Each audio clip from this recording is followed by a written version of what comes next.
obsessed look into basketball. If you're new to the channel, please make sure to hit that like button, subscribe button, and comment down below. Let me know what you thought about the video. And as I always like to preface by saying, I am not a basketball expert, just a fan who's naturally obsessed. So, recent content I've made the last few days, many Suns fans have been very outspoken in regards to believing that hypothetical trade scenarios, which one I mentioned yesterday, the 4-team hypothetical trade scenario, many people are outspoken saying, oh, that's too much.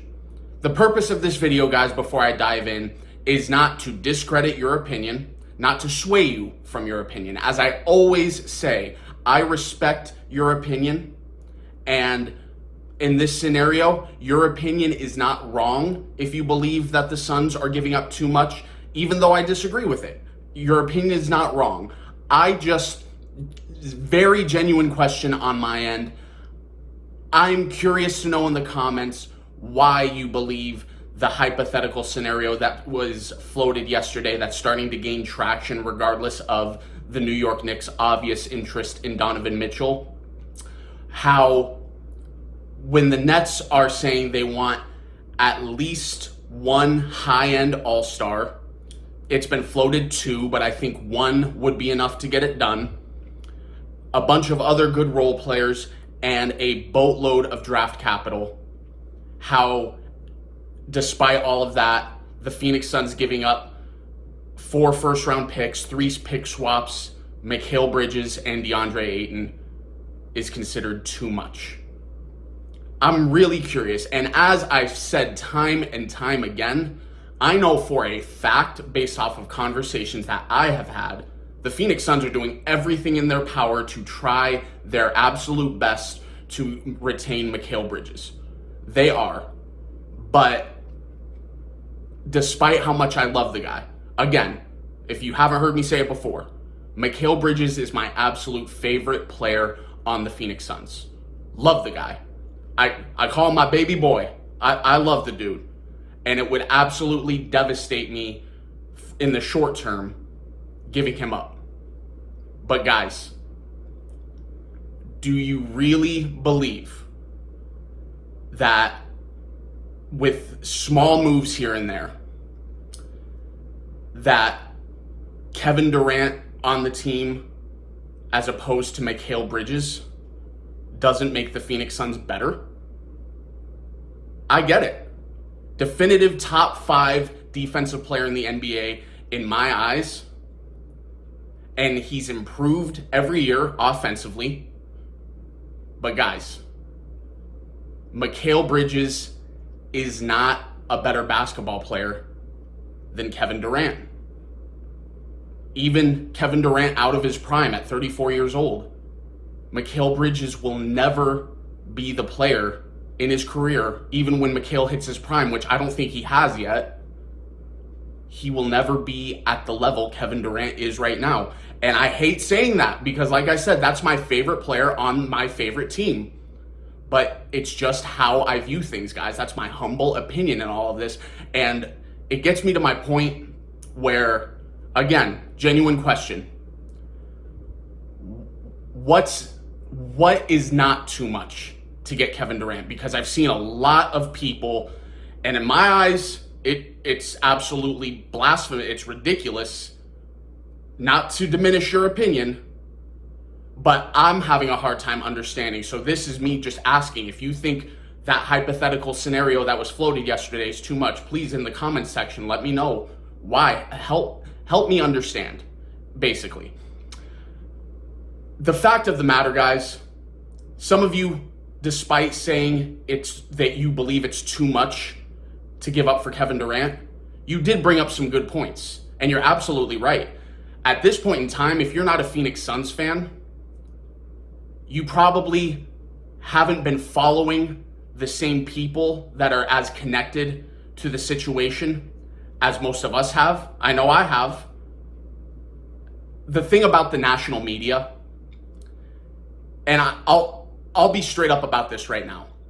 A lot of people putting in some dumbass comments in the comment section down below saying, oh, so no new update on Kevin Durant. Oh, that was a waste of time. Oh, that was this, that was that. Yeah, guys, I tell you from the beginning, there's no update.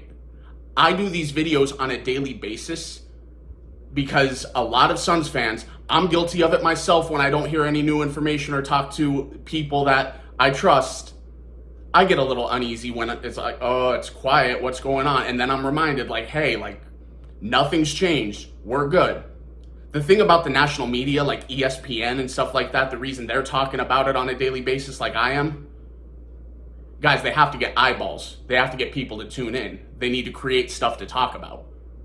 All sorts of hypothetical scenarios that they're talking about, and people tend to trust them over everyone else because, hey, it's ESPN. They must know absolutely everything that's going on. That's just not the case, guys. And I'm not trying to sit here and act like I know more than an Adrian Wojnarowski or Brian Windhorst or anything like. But what I am saying is, I don't know them, but I do know people that are much closer to the situation than anyone else I know, that I trust full-heartedly, and I'm willing to put whatever little credibility I've developed with you guys so far, I'm willing to put that on the line and tell you guys what I firmly believe is going to happen. That's all it is. And it goes not even just for the national media, the local media. Guys, I can't even listen to Arizona local media anymore because it's so contradictory towards other things I'm hearing from the people that I trust. It's not even worth my time anymore because it's the same situation with local media. When there's no new updates, no new information to talk about, gotta create something, right?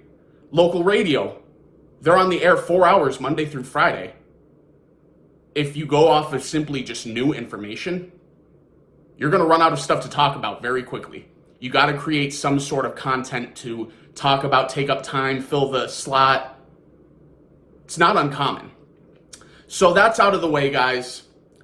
And one thing that I see constantly is when you're referring to, oh, that's too much, you bring up Kevin Durant's age, fair. You bring up the injury history, fair. But you have to look at the context behind it. And I'm going to give you some numbers right now, because it can be swayed either way, I think, but this is just for context. People are saying you got to remember you're not getting a Kevin Durant in his prime when he was in Oklahoma City or Golden State or anything. So I'm going to read you Kevin Durant's numbers that he averaged throughout his career in Oklahoma City. 29 points per, I'm sorry, not his career. From 2010 to 2016. 29 points per game, 4 assists on 49% shooting. And granted, that was with a ball-dominant Russell Westbrook. And I'm going to read you the numbers he put up in a limited season because he was injured part of the season with the Brooklyn Nets. 30 points per game, 6.5 assists on 52% shooting. That's still damn good, guys. And I know you could easily use this argument to, well, he played most of the time without Kyrie Irving. He's going to have to put up ridiculous numbers. Very true. Very true and very fair. But, guys, that's still a damn good basketball player. Top 3 in the NBA. I don't see how,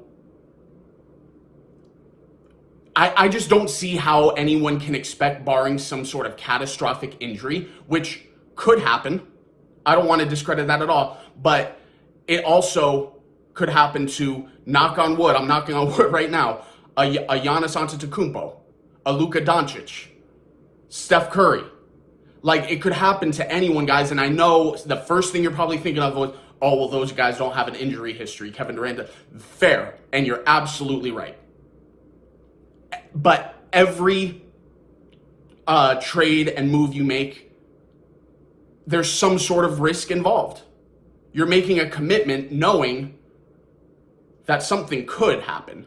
And obviously, it's heightened with Kevin Durant because there is history there, which is why one of the reasons why, I should say, the Phoenix Suns aren't trying to gut the entire roster.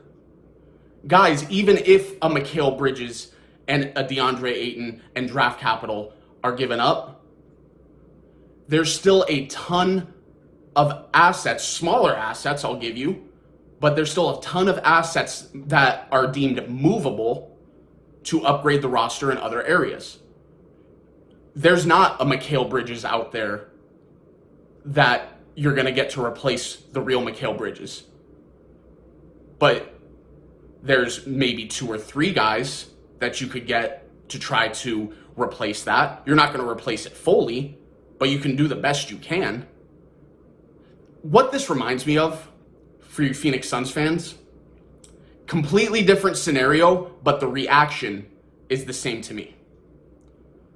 When the Phoenix Suns traded for Chris Paul, the ridiculous outcry and reaction was, how could they trade Kelly Oubre? Oh no, really? Really? And I'm not trying to say Kelly Oubre was as important to this team as a Mikal Bridges is, because that would be just stupid.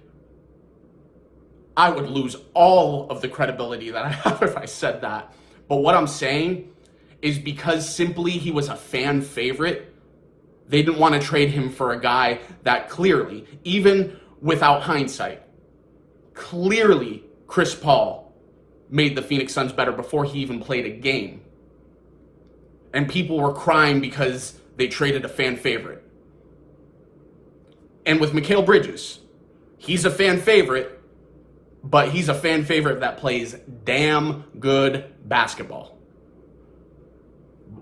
But guys, it's not like we're trading a Mikal Bridges for a bunch of role players that are probably only going to be here a year or two, some draft picks.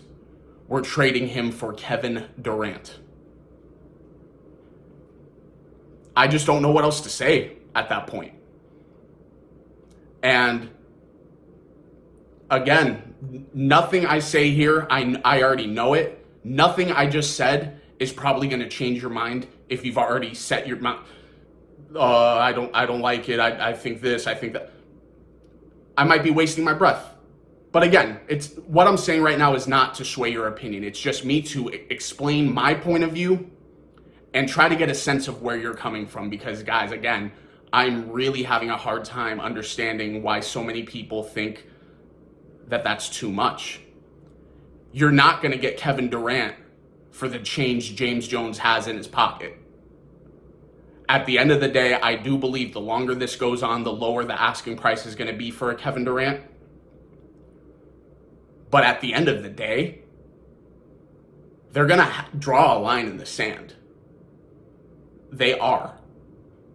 And you have to ask yourself, if you're the Phoenix Suns, this is as low as the price is going to be. And I know for a fact that this thing has bottomed out. Do I just pull the trigger to get it done and still have all these assets left over? You have to give up something of value other than draft picks if you're the Phoenix Suns. You may be indeed bidding against yourself at this point in time, which is why it's so quiet. But something's got to give, guys. Something has got to give. But please, guys, again, let me know in the comments down below what your take on this whole situation is. You already know. I know I repeat myself time and time again, but if you're anything like me, you'll hear the beginning of the video, kind of sell you on it, be like, yeah. Then you'll hear something you don't like and be like, F this guy, I'm going to let him. I just want to remind you guys, nothing I said at all was trying to diminish your opinion, what you know about basketball, or your feelings on the situation. This was simply just a video to explain my take and to try to understand yours. I appreciate you guys so much. Please don't forget to hit the like button, subscribe button, comment down below. Let me know what you thought about the video, and I'll talk to you guys later. Thanks, guys.